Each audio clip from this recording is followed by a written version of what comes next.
بسم الله الرحمن الرحيم. سبح اسم ربك الأعلى الذي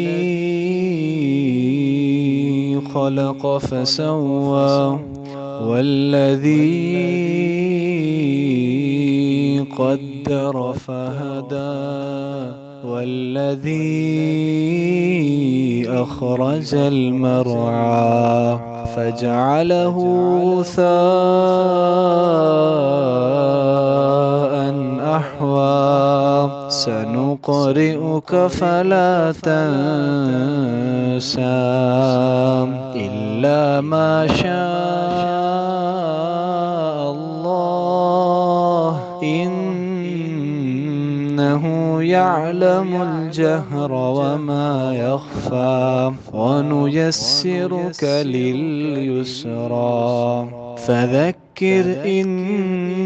نفعت الذكرى سيذكر من يخشى ويتجنبها الأشقى الذي يصلى النار الكبرى ثم لا يموت فيها ولا يحيا قد أفلح من تزكى وذكر اسم ربه فصلى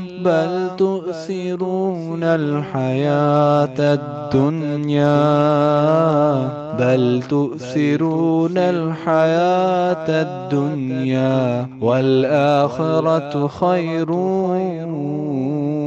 وأبقى إن هذا لفي الصحف الأولى صحف إبراهيم وموسى.